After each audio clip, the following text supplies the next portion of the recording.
Welcome to Power Talks with Santosha. With this episode, we complete the first season of Power Talks. Today we have with us Mr. Kai Bird, a celebrated author and winner of Pulitzer Prize. Since millennia, the planet Earth has faced several natural crises and threats. But in 21st century, the world faces nuclear threat, which is a man-made one. Mr. Bird, your book, The Triumph and Tragedy of J. Robert Oppenheimer, is a work of 25 years. That's true.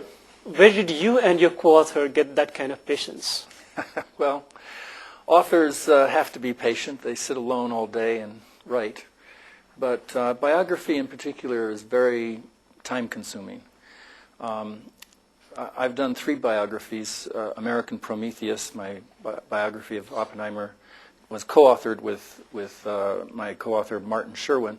He spent a total of 25 years. I only spent 5. But in the year 2000, he'd already spent 20 years researching, and he came to me and said, Kai, if you don't join me on this project, my gravestone is going to read, he took it with him. The project would die.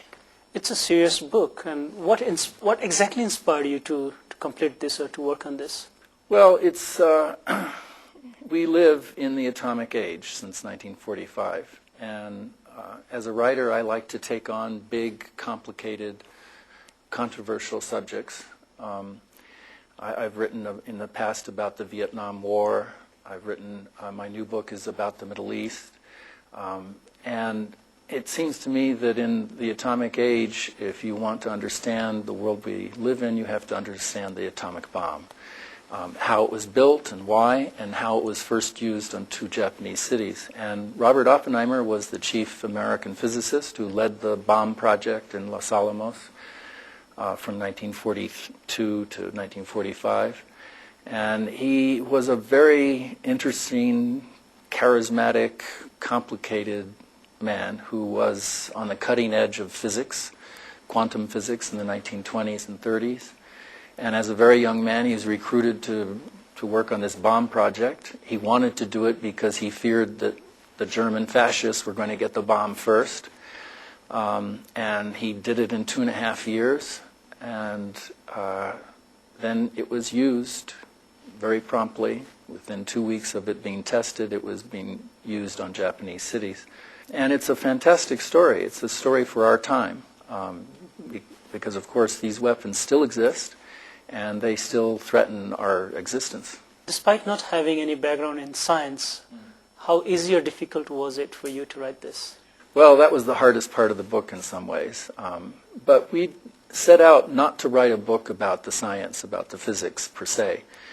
This is a very personal book about Oppenheimer's private life, his loves, his marriage, his politics. And we wanted to understand what made this man who he was, and why he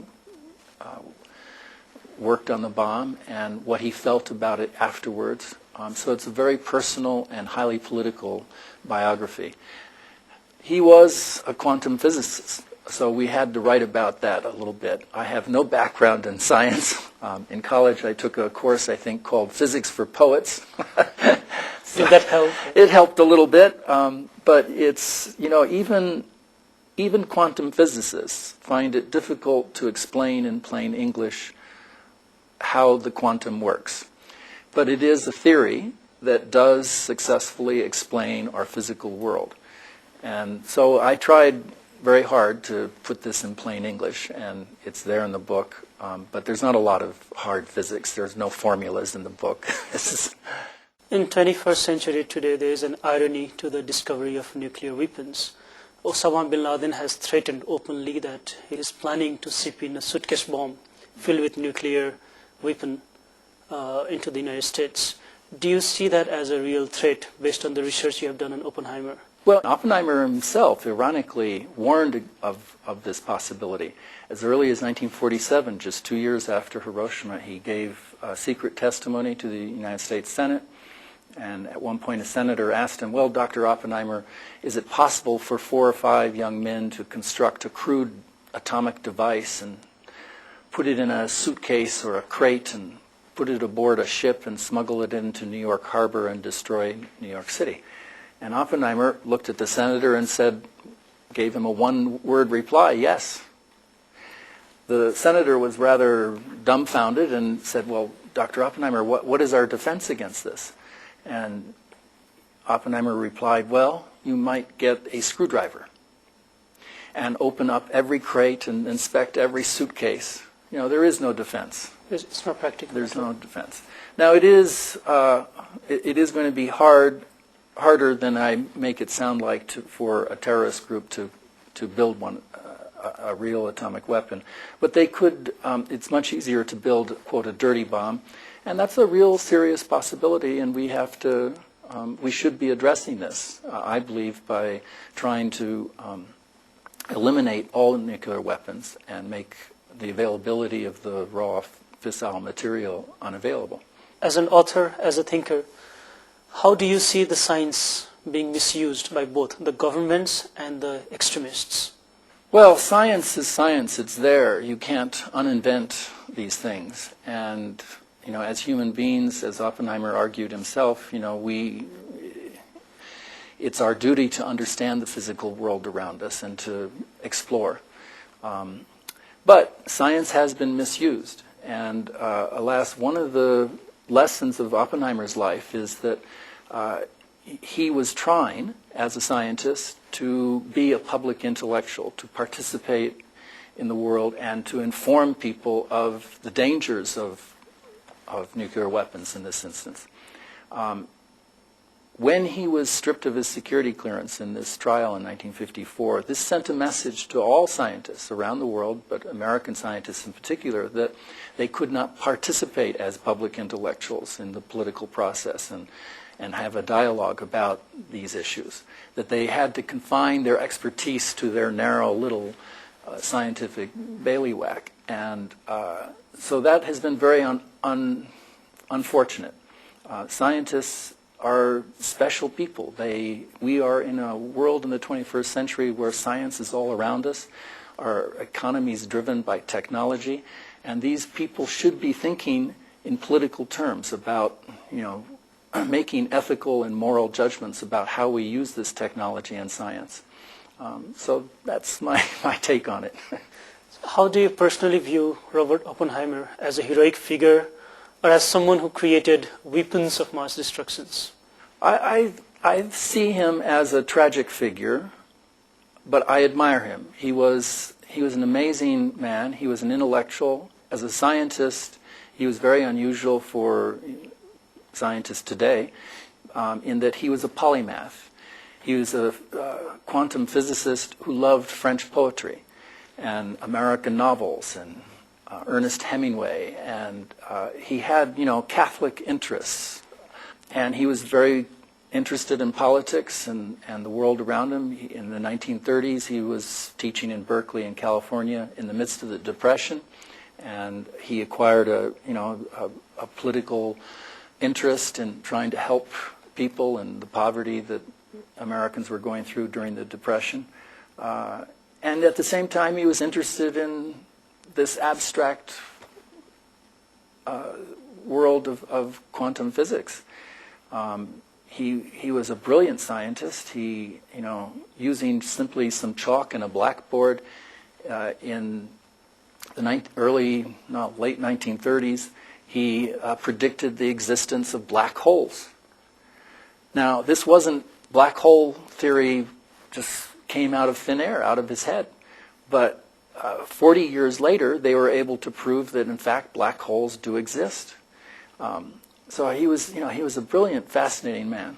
So I do admire him. He was also, however, the father of the atomic bomb, and he had deep regrets in the end about how this bomb was used to kill around 200,000 largely innocent civilians in Hiroshima and Nagasaki. While working on this book, did you speculate that it will bring a lot of accolades of highest orders from around the world? I knew that Oppenheimer was a very controversial figure, and I knew that this was going to be an important book, largely because my co-author, Marty Sherwin, had amassed just an incredible gathering of research material and interviews and 8,000 pages of FBI documents and 50,000 pages altogether of archival documents from around the world, and it was just a fantastic story. So I knew by the time we'd finished writing it that this was a good book. We were very lucky to win the Pulitzer Prize. It's very difficult to do that. There are many good books written every year. How did it feel when both of you won the award, Pulitzer Award? It was terrific. I called my wife immediately, and she didn't believe me. But it's an important award, and it helps to persuade people to read a particular book. And that's always difficult to find readers in this age of television and radio, and people don't have time to sit down and pay attention to reading a serious book. And the Pulitzer Prize is a prize that helps to persuade people to spend the time to read.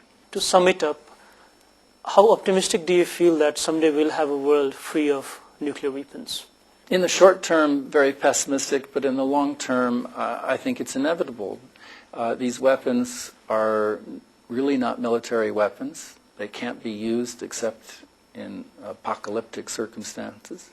And Oppenheimer himself had a simple and easy plan for eliminating them and controlling the technology. In 1947, he proposed that you create an international atomic authority that would have the right to own all aspects of the atomic technology.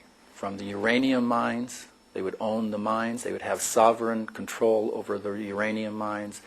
They would have control over any energy plants, atomic energy plants that generated electricity. And inspectors would be allowed to go and inspect any laboratory or factory or facility anywhere in the world to determine if someone was trying to make enriched uranium.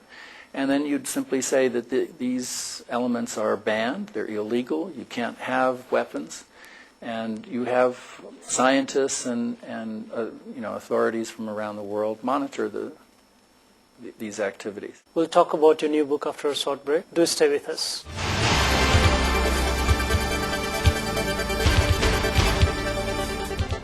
Welcome back. You're watching Power Talks. We are in conversation with Mr. Kai Bird, a celebrated author and winner of Pulitzer Prize. Mr. Bird, you're currently working on your new book on the Middle East, Crossing Mandelbaum Gate. What has inspired the name? The full title is Crossing Mandelbaum Gate, Coming of Age Between the Arabs and the Israelis. And I chose Mandelbaum Gate to be in the title because Mandelbaum Gate in 1956, when I was living in Jerusalem, was the one gate between East and West Jerusalem. The city was then divided, with the Israelis occupying the west portion of the city, and Jordan was controlling the eastern portions of Jerusalem. And the city was, divided by this crude barbed wire, and there was this one gateway, checkpoint, where diplomats only could go back and forth. And as a little boy, I lived in East Jerusalem, but I went to school in West Jerusalem, so I went through the gate every day. And this was sort of a metaphor for my childhood in the Middle East. I grew up sort of in the Arab world and going back and forth all the time. And it gave me, I hope, a special insight into the Middle East conflict. A lot has been written about the Middle East. And how is your book going to be a different one? Well, I have a peculiar perspective. I'm an American who spent my childhood there. I grew up rather sympathetic to the Palestinian cause. I could see them all around me. I visited the refugee camps as a young man in university. And yet, as it happens, I ended up marrying a woman who's not only Jewish, but is the only daughter of two Holocaust survivors. So I learned from her family history, a perspective about the Jewish sensibility and the special ties that they feel towards Israel. So it gives me, I hope, a balanced view of the conflict. When is the book coming out, and what are your expectations from the readers? Or what can readers expect from the book? Well, The book's coming out in April 2010, and it's being published by Scribner's in New York. And I think it's going to be controversial.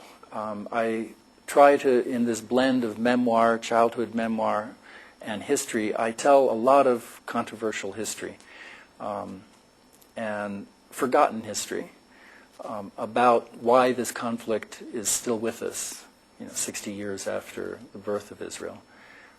There still is no peace, and I think there are some historical reasons for this that people have forgotten, have either been ignorant of or have forgotten over the years. And so I tell these stories.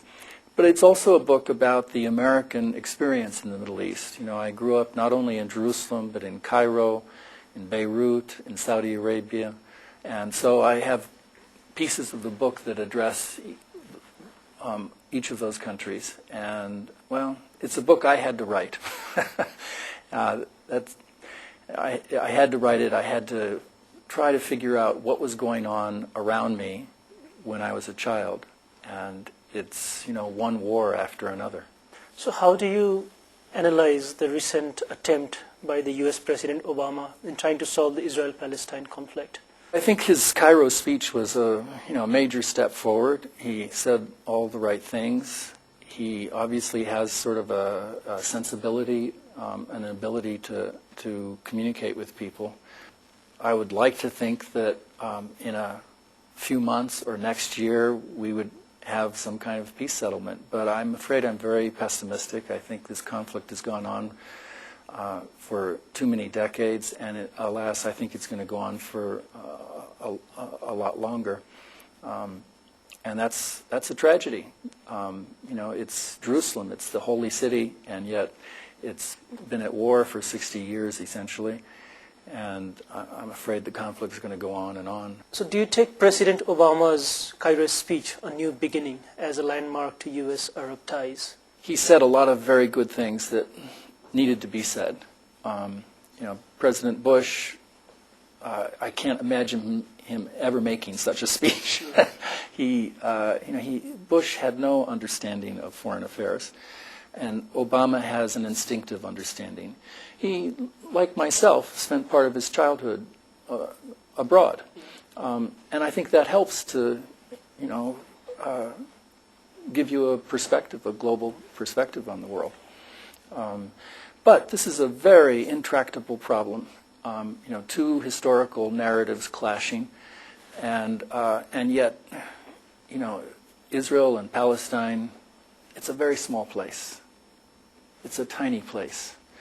And just in terms of the physical territory, once you're there and you get a sense of it, you understand, at least from my perspective, that these people eventually are going to have to live together.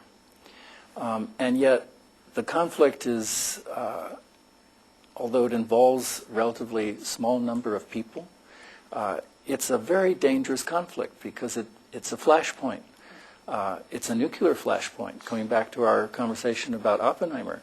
If nuclear weapons are ever used in war again, it's quite possible that this will happen in the Middle East. Israel has a bomb, and the Iranians are now trying, evidently, to acquire nuclear weapons as well. So this is a very dangerous conflict, and it's one that should be solved in a peaceful fashion. In this age of globalization, how important or unimportant does the issue of identity become, in your opinion? Well, I think actually identity is at the heart of this Arab-Israeli conflict. And this is something that people really don't understand. Identity, to my mind, in the 21st century is, it can be an incendiary issue. And yet it shouldn't be, because we are all made up of many identities. And it's wrong to categorize people with one label. So in my book, I describe the Middle East that I grew up in as a mosaic, where everyone I met had multiple identities. They're Christian Palestinians, they're Muslim Palestinians, but they have various ethnic backgrounds. There are Armenians who are Christians. There are Jews who are American, and there are Jewish Frenchmen, and there are Jewish Israelis, but in Israel itself there's also Christian Palestinian Israelis who and Druze, and this is the nature of the Middle East. It's a mosaic, and we have to find a political format where these multiple identities are respected. Since childhood, you have spent most of your life in Asia and in the Middle East, where conflict is real, where the burden of past is a real one. There's a lot of anger, and the sense of revenge is extremely real. Do you think that the philosophy of forgive and forget could be one solution to this? Well, actually, no, I don't like the phrase forgive and forget. Forgive, perhaps, but you can only forgive if you understand. And so you can't forget what happened. You have to, confront the hard truths, the ugly truths, the difficulties of our world, and the difficulties, the hard, ugly truths of our history. So once you do that, though, I would hope that people would understand that, violence is not the way, that life is too short for that, and that we should learn to, while not forgetting the wars and the killings and the murders, we need to move on and try to find a world in which we can live together, particularly in an age of atomic weapons.